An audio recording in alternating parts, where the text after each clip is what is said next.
interview today is with Robert Dorpinghaus. The date is February 2nd, 2012, and Robert served in the Army from September of 1966 until September of 1968.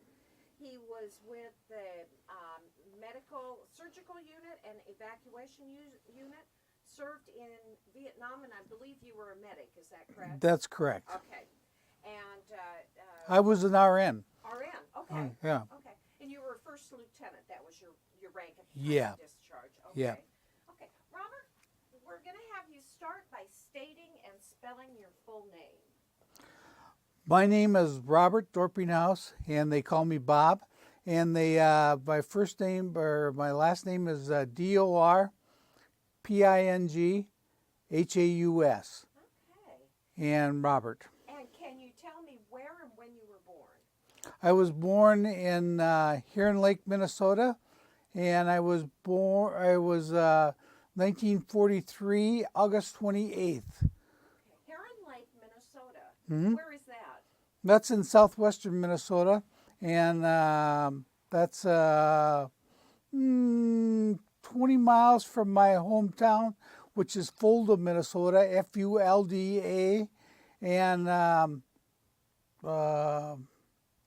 Heron Lake is it's in Jackson County, and my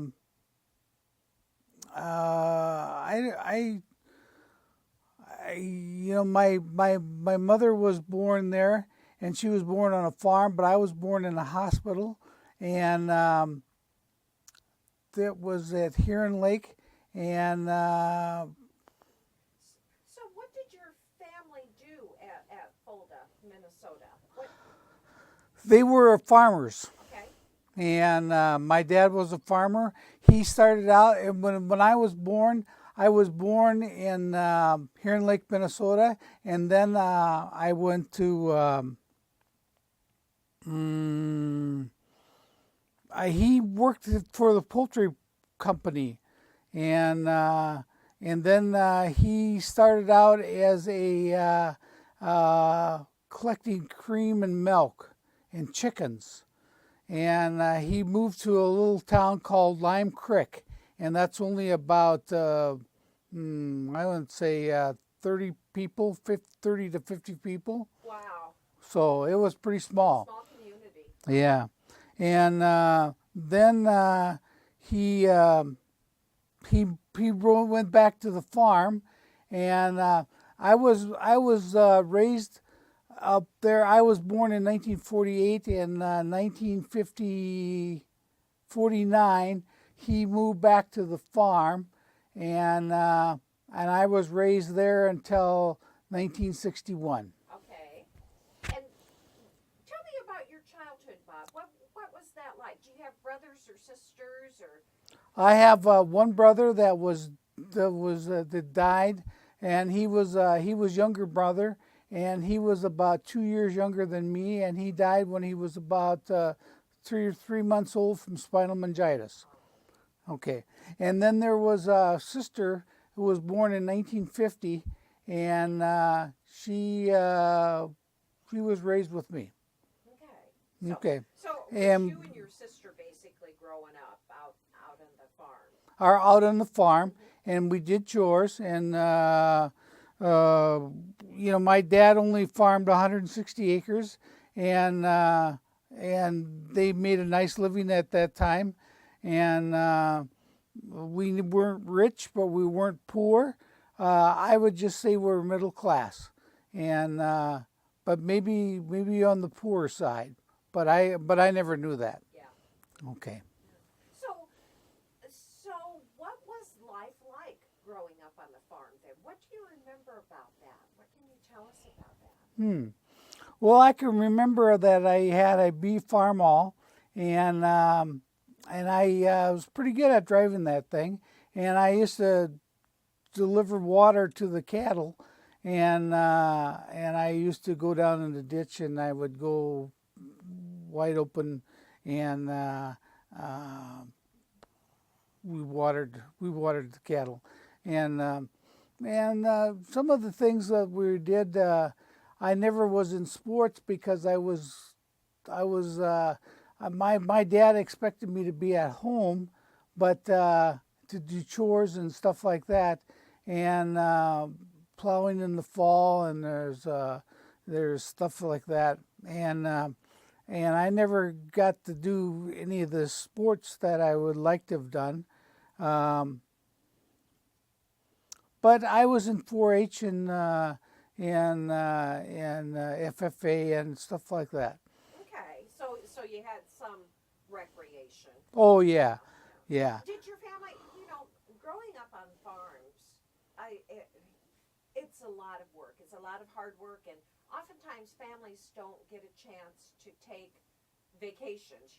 Go away for a week or so. So, what did your family do for fun and recreation, and when you had a free day or free time? Okay, I think when we had free time, first of all, we didn't take any vacations. We didn't, and I didn't care for that anyway. And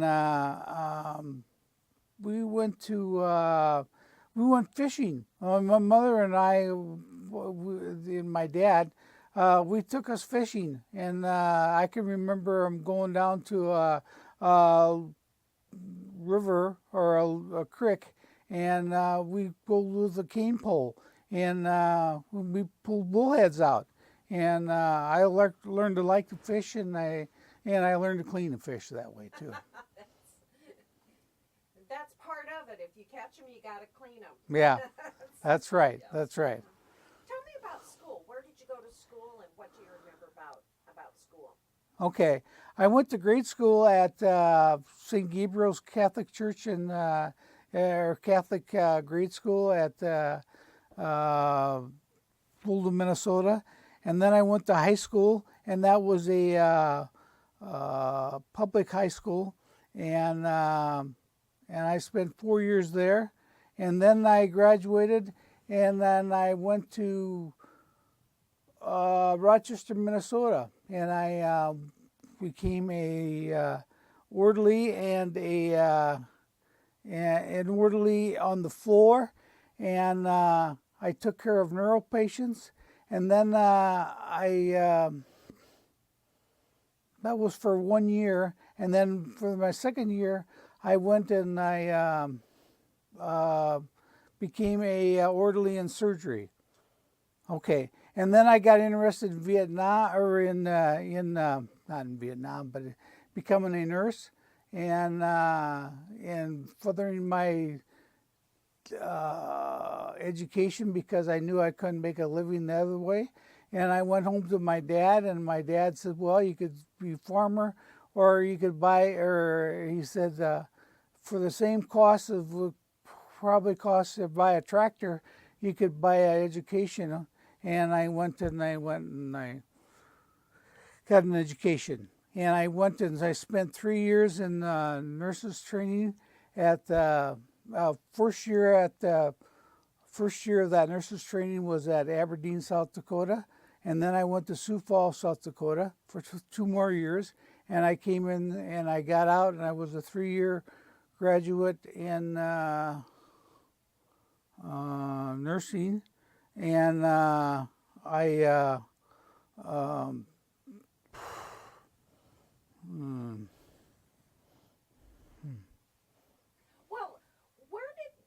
were you always interested in medicine? I mean, you started out being an orderly at Rochester. And where did that come from? Where did your desire to do that kind of work come from, do you suppose? Well, I always wondered about the body and how it worked, yeah,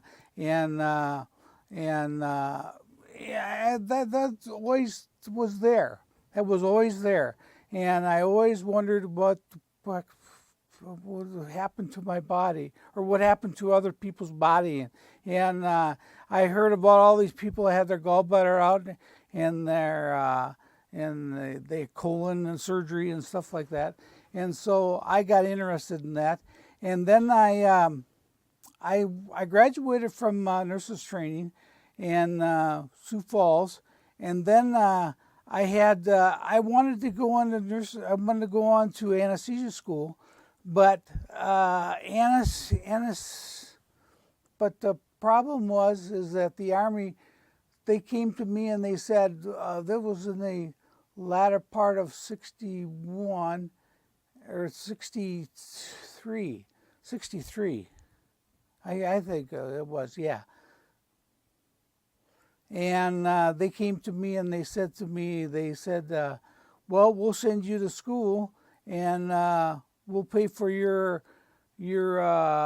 books and we'll pay you as a buck private, and you won't have to go to any classes, or you won't have to go to any meetings or anything. So I said, okay, that's a good thing. And then I got married, and my wife was a RN at that time, and she just graduated, and she graduated from St. Mary's, and so I went on to school, and I went to 3 years of school. I went to they paid for my last year, and I went through that, and I graduated, and then I owed the Army 2 more years, and I think that what happened is that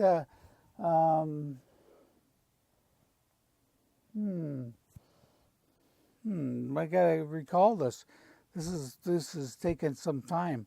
2 years, and then we're graduated in 1 year, and I got a, and I entered the Army, and I went to Fort Sam Houston, and I took my basic training there. And I remember that basic for an officer, and I went in as a second lieutenant because I had the education already, and so they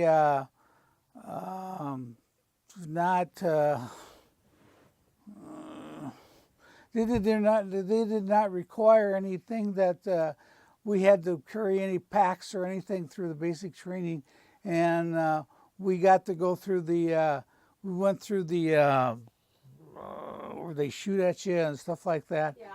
And basic training, and I remember that a lot of times that they thought that they weren't going to. We could just walk across. We went through there, and then there were some littler ones that we had to.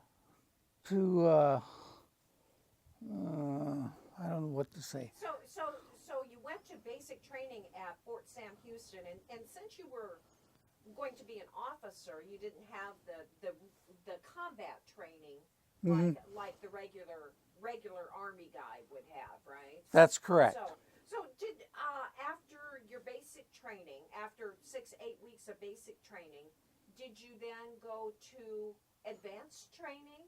No, we went to Fort Sill, Oklahoma. Okay. And I was there, and I worked in the measles wards. I worked in the OR first, and then I was transferred to the measles wards.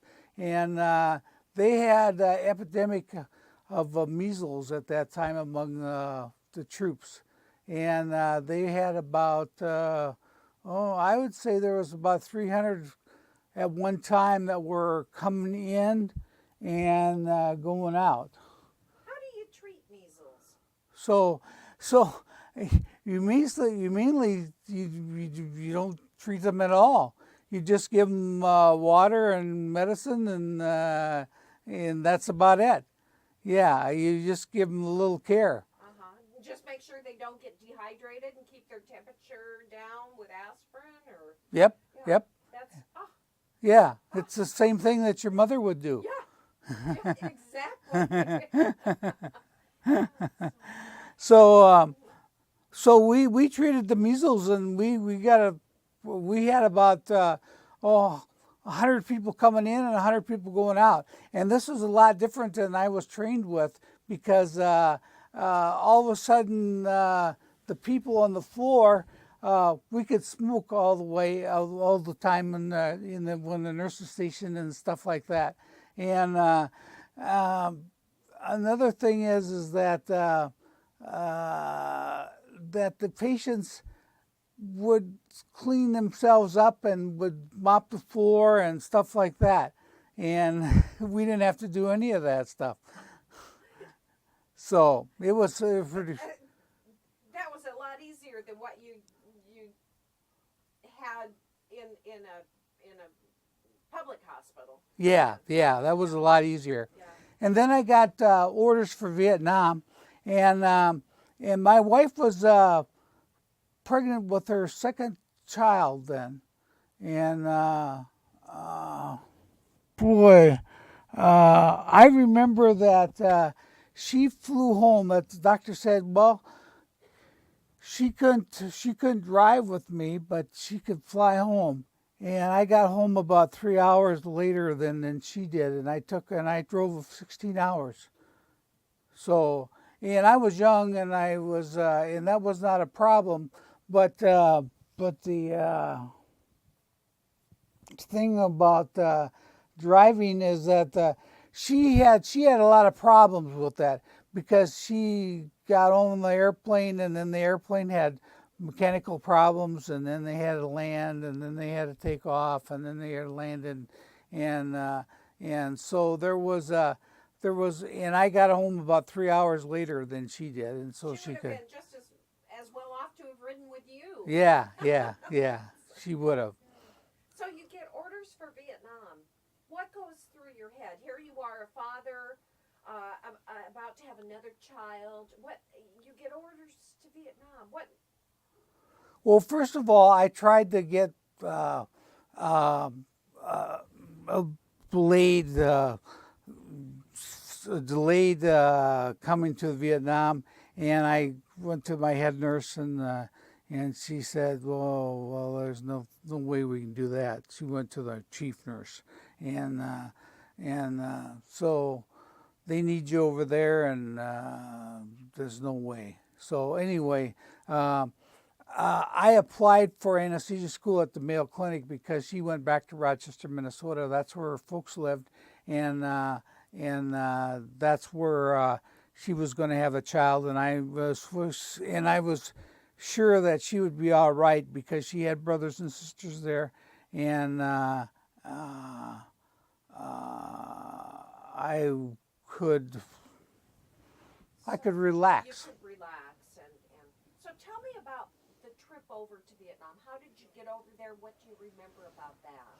Okay, I can start out by going to Vietnam, and we started out, and I was at my parents' house, and I was loading. I had 2 suitcases. They were plumb full, and that's all that I ordered. That I was allowed to take, and we flew Continental. I remember that Continental, and that was I think that was a Lay airplane. Yeah, I think that was at that time. And we flew over there, and when I got to Vietnam, I remember the first thing that they did is they opened the door, and we were sitting in air conditioning, and it was a fall day and a bright sun, and the smell hit me, and then the heat hit me, and boy, oh boy. And then I got off the plane, and I met one of my guys that was roommates with me through college and at Aberdeen and nurses training and in Sioux Falls, and his name was Lowell Dolander, and he was pretty well up to that stuff, and he met me at the plane, and I thought that was pretty nice of him to do that. That's nice. So you have a familiar face when you get off of the plane. Yeah. So then what happens? So then what happened is we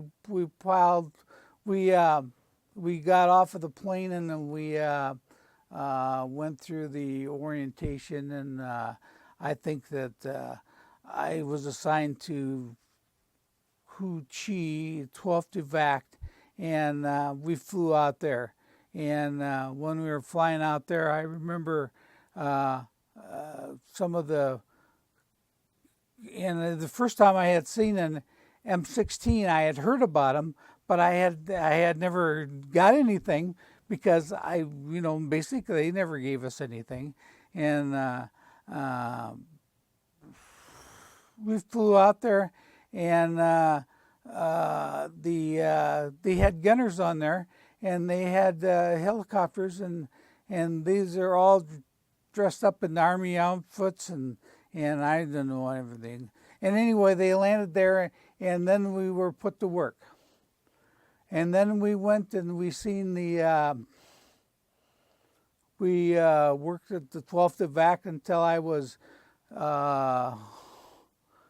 and I had an MOS of operating room nurse, and I was operating room nurse, and I worked for the 12th Evac, and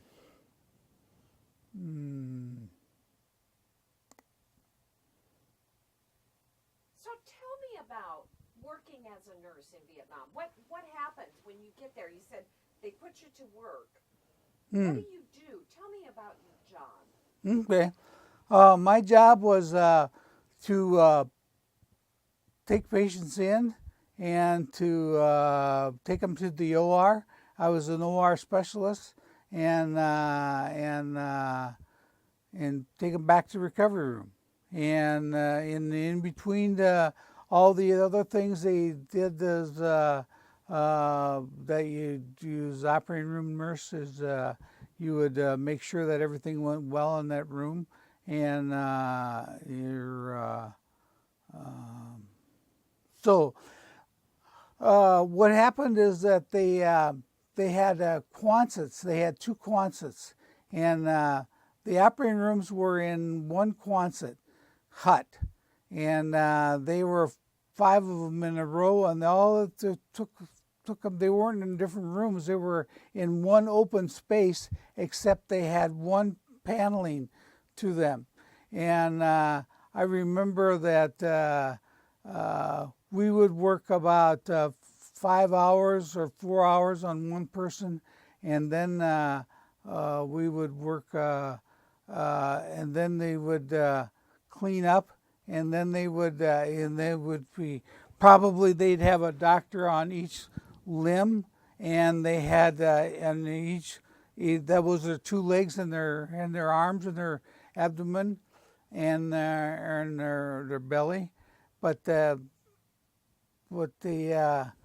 would work on there, and they would first of all they would cut the belly open, and they would fix everything up that need to be fixed up, and then they would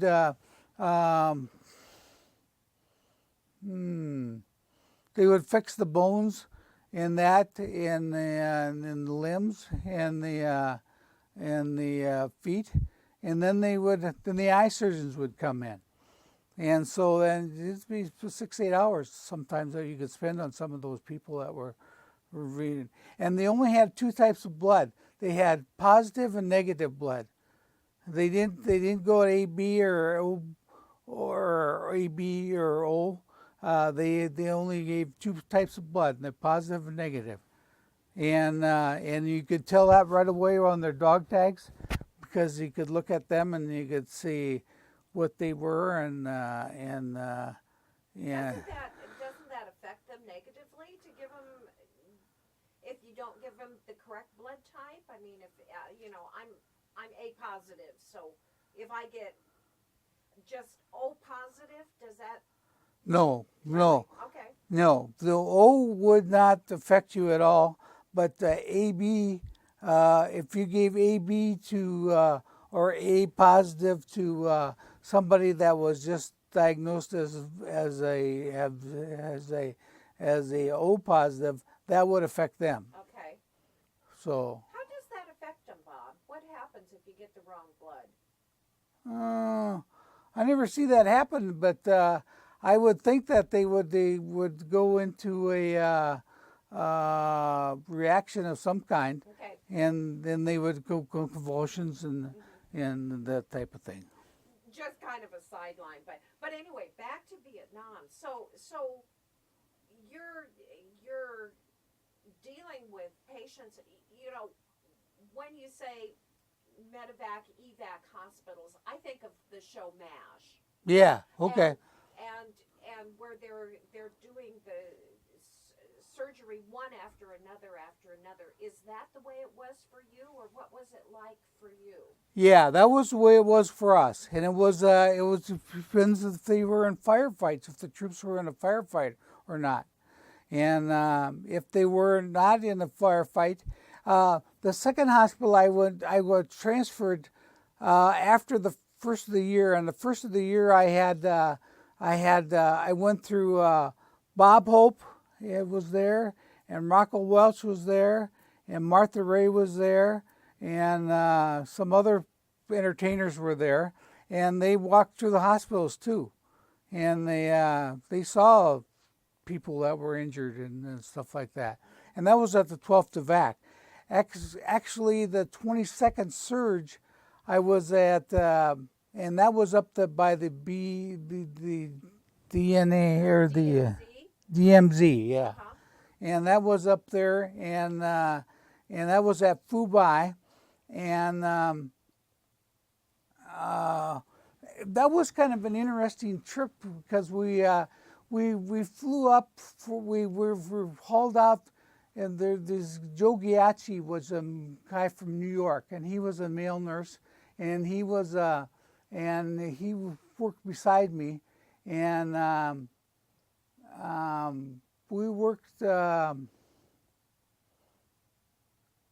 We were called out one night, and it was typical Army, as you better report to this, and this is at 3 o'clock in the morning, that you better be on the heliport by 8 o'clock or 7 o'clock or something like that. And they showed up about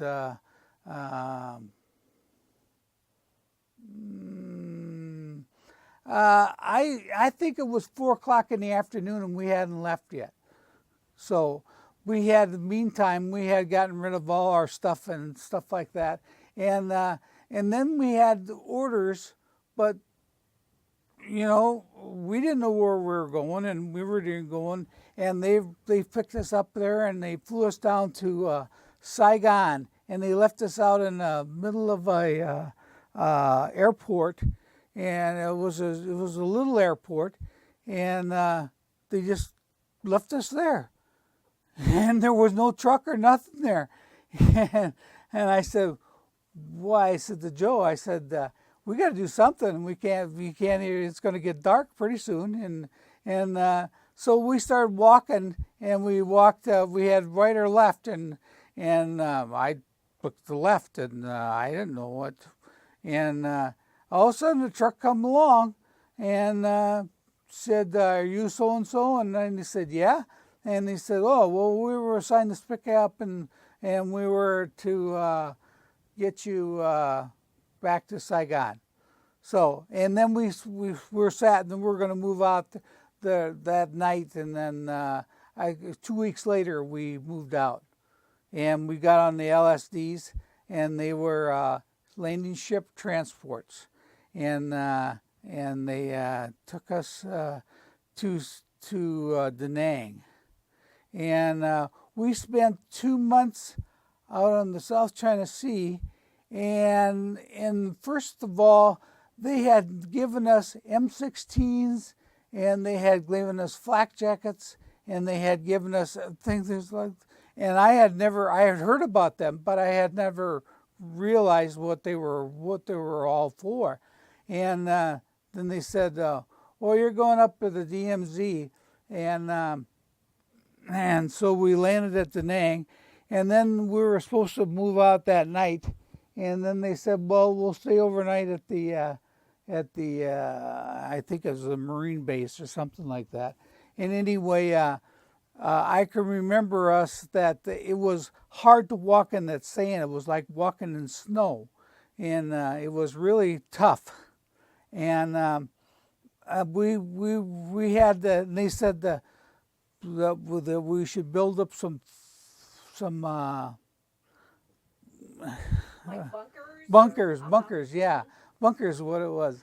And so we went and we we dug up those bunkers, and they were lackadaisical doing about that because the troops were, the army guys that I was bunking with weren't really too happy, and because we were supposed to move out that night.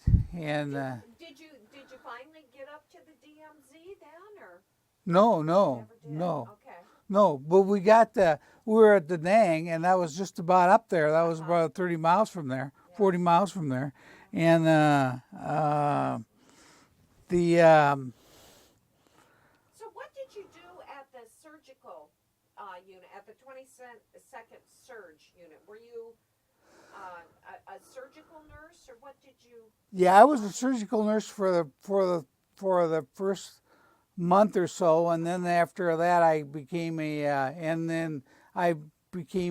head of the OR, or the pre-op. Okay. Pre-op. Is that where you do triage and decide who needs to go and who needs to be taken care of right away? Or tell me what you had to do, what your responsibilities were. Yeah, that was a triage, and we went through and they wanted somebody from surgery because they had made rounds already with the doctors, and we went to triage, and all I did is walked around with the doctors and said, well, this one's going this one, and this one's doing this one, and this one is going to be after this one. And then the rest of them, the walking the wounded, were headed out by ambulance. And I had a couple incidents that happened to me. One thing is that one time during a firefight, and we were working. Let me tell you that during the firefights, we would be working 24 hours, 48 hours, something. You just worked until you were done, and you were glad that you were able to work because you would not be able to you didn't have to be a patient that was being brought in. And so, and in the meantime, Tell me about the firefight. You were going to tell me about one time. You said one time during a firefight. Oh, okay. We worked 24 hours, and I remember that they let you sleep for about an hour after you'd worked about 24 hours or something like that, and you'd lay down and you'd fall asleep, and they would get you up right away, and they said, your time's up, you go back to work. You know, I think it has to be so hard to see these young men, same age, maybe a little younger than you are, you know, come in you know, in terrible shape. How do you deal with that? What do you become emotional? Do you get attached to these patients, or how did you deal with that, Bob? Well, I dealt with that because it was more the 12th to whack, and those patients came in, and they you know, I remember taking some of the billfolds out, especially the people that were in the personnel carriers, and they got rocketed in there, and I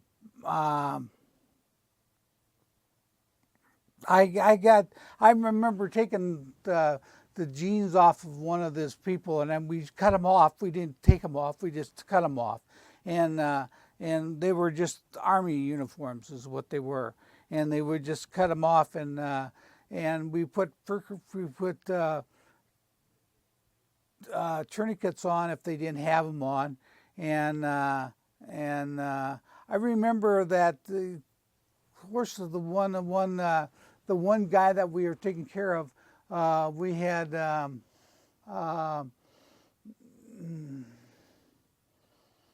there was a billfold in there, and I opened it up, and he was there was a umpteen many dollars in there or something like that. They're Vietnamese money, but and they had a picture of him and his family, and he had 3 kids, and you know that he was going to lose his leg, and that he was going to be crippled up, and he was one of the guys that we worked on his belly and his 4 limbs, and I carried blood to the OR, and I remember. You know, somebody said that if you transfused him so much blood, you know, and we exchanged him about 3 times, and his entire body, and we gave him blood, and we saved him. But I don't know, you know. After that, you know, and then we went on to the next one, and they brought him out there, and he went onto the floor, and then he got backed out to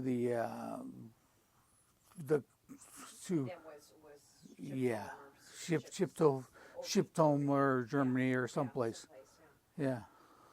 That has to be so emotional. I mean, you see this young man, 3 children, and you know he's going to lose his leg. Yeah, Does yeah. he know? No, he doesn't know.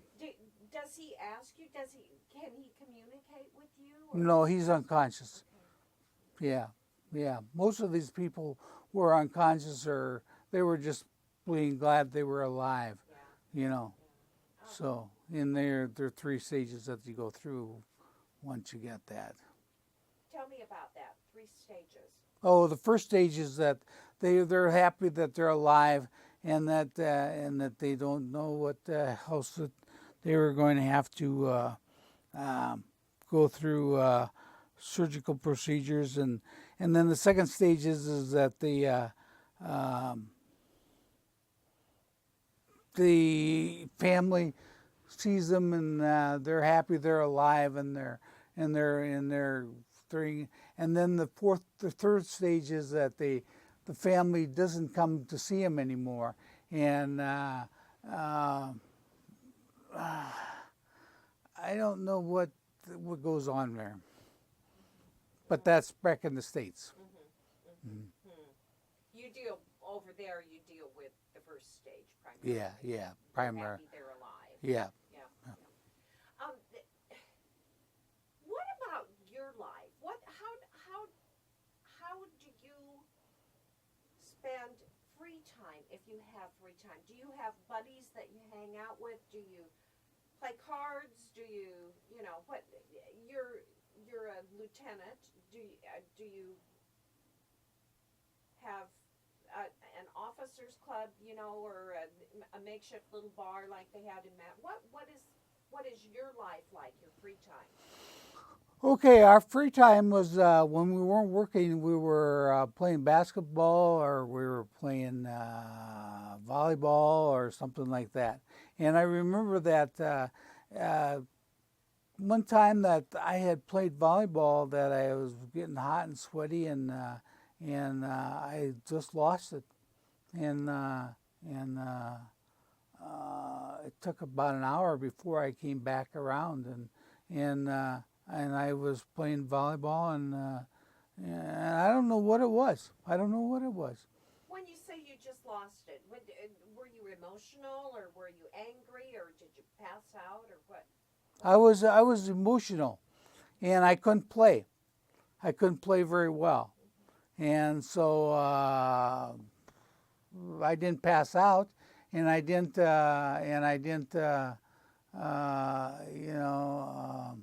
I was just emotional. I wasn't angry. I was just emotional, and so maybe that all those things came into it. My wife says that one of the big things is the Vietnam, of course, of these modern wars, is that the communications is something pretty good, because she said they have email now and stuff like that, and they can make telephone calls. Cell phones. And And boy, at that time we just didn't communicate at all. And if he did, my child was born, and I found out 2 weeks later that I had a boy. It's just that's the way it was. How long were you in Vietnam, in country? I was in 366 days, one more day than the normal, and the reason is my plane got hit by a bird in New York, and so they said, "Well, we'll delay," and we flew out of Cameron Bay. When you get back home, there's unrest going on in this country because of the war. It's not a popular war. It wasn't a popular thing to be in the military. Military people were treated poorly when they got home. Did you experience anything like that? Yeah, I did that. First of all, when I got out, we came in about 11 o'clock at night, and there was a lift off of when we lifted off the wheels off of the Vietnam ground. There was a sigh of relief, and then there was a hooray when they landed at the United States, and they refueled, and it was a 24-hour flight. And they refueled at different places like Guam, and I think when I came home, they refueled at Anchorage, Alaska. And but I remember that when I got out,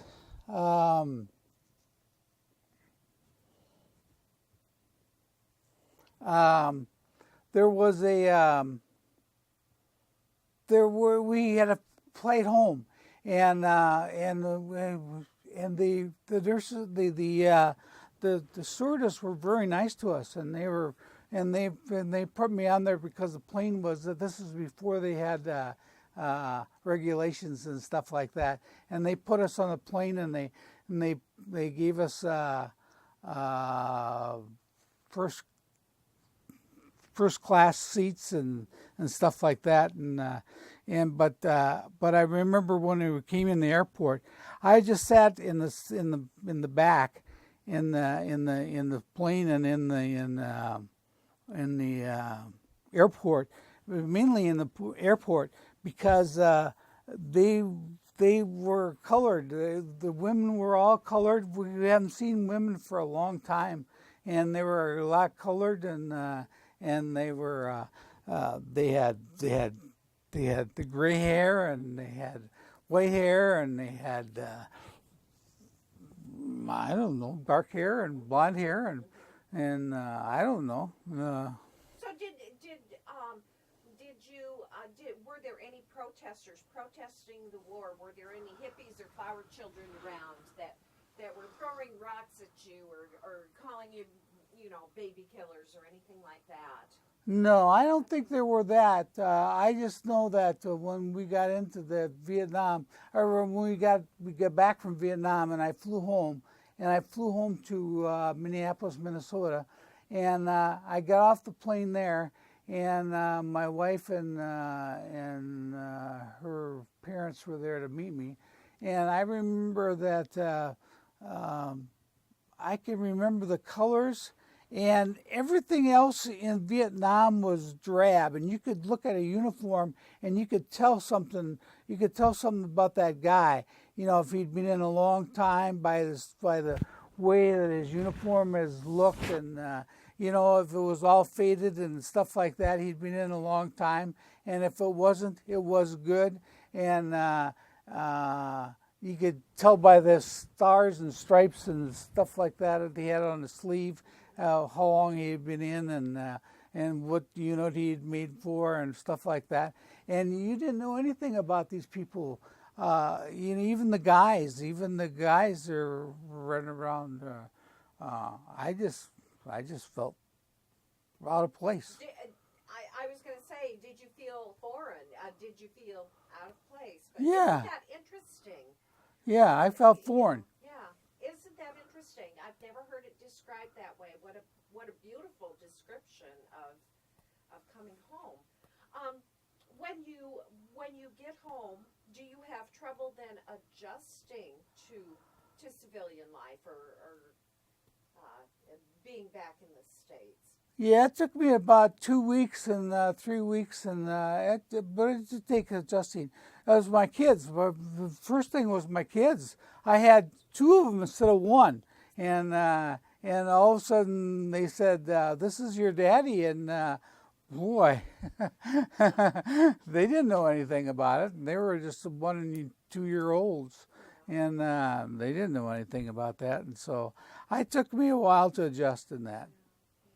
So, what have you done? Kind of fill us in on what's happened in your life since you got out of the Army. What have you done, and how did you end up in Waverly? Okay, I worked for. I went to the school. I went to school at the Mayo Clinic, and they said I will. When I was in the Vietnam, they said that I got a letter from. I don't remember who it was from, but anyway, it was from the Pentagon, and they said that I would be starting at Walter Reed on September something. So I don't know what it was. And anyway, but I had already been accepted at the Mayo Clinic, and I went and applied. I went there and I said, well, I'll be home, and I had kept contact with them, and I said I would be home in such and such a time, and I went through and I graduated from there, and I got 3 years of anesthesia, and I did anesthesia stuff, and a classmate of mine was from Carroll, Iowa, and his name was Hinkinius. And he said, "Why don't you look around and look for jobs and stuff like that?" And so I went to St. Louis, and I went to Carroll, Iowa, and boy, I was really glad to be back in the cornfields, and I liked working for those people. I like taking care of the older people. And so did you work at a hospital then as an anesthesiologist? Yeah, yeah. Okay. Yeah, and I worked as a nurse anesthetist, and I worked as and I spent 10 years there, and then I came to Waverly, and I spent 30 years working in Waverly, and then I spent 3 years at the Mason Clinic. Okay. And then I got diagnosed as Vietnam Agent Orange. Which is Parkinson's. Yeah. So you've had just an amazing experience. When you look back at that, Bob, how did being in Vietnam impact you, other than, the obvious, being exposed to Agent Orange? I mean, how did it impact you emotionally? Or I think it gave me a lot of insight, as we were able to do things that well, first of all, when you were in the hospital, you didn't wear any hats, or you didn't salute anybody, and you didn't do anything. You just went around as a business. And secondly, I think that I think emotionally it made me a lot better. I think it's I seen the worst, and all the stuff that we had coming to Carroll, emergencies and stuff like that. It didn't bother me at all, and even into Waverly, it didn't bother me at all, and so I don't know. Interesting. When you were in Vietnam, did you develop friendships, lifelong friendships? Or not? Did you? Yeah, I probably did. I was probably the one of the few people that I remember that aircraft carriers and stuff like that they belong became buddies, and they went to Vietnam, and they went to meetings afterwards, and they went to get-togethers, and I don't think I never developed anything. Not a close friendship with anybody in No, particular, no, did you? no, Okay. no. I was on the move, and there's something about you took it on to yourself, and you were very careful about it. Mhm. No. So you have 2 children, or do you have more children, or? No, we had 3 more after that, Oh wow. Okay. so we have 5. Okay. And tell me a little bit about your kids and where they're at. well, okay, we got one is in my oldest one is in he's in Davenport, and he has a twin, or he doesn't have twins. He has a senior in high school, and she's not a graduate, but she's in University of Creighton. Okay, at Creighton in Omaha. Okay. Mm-hmm. And then my second one is he's in Washington, Missouri, and that's down by St. Louis, and he has twins, and he has a boy and a girl. Okay. And then my third one is in Colorado Springs, and he has 2 girls. And then my fourth one, and that was a girl. Okay. There was 3 boys, and then we had 2 girls. Oh, good. Okay. Mm-hmm. And then the fourth one is a girl, and she's at Ankeny, and she married a dentist. And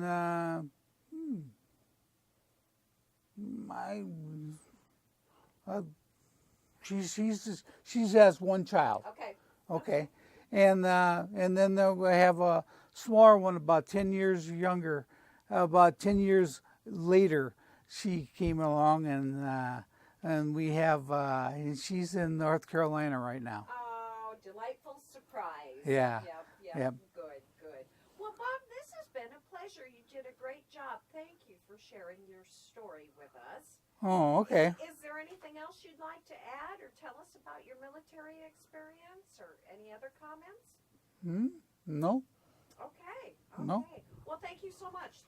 This has been the interview with Robert Dorpinghaus. The date is the 2nd of February, 2011. And thank you so much, Bob. Okay. Well, that was easy.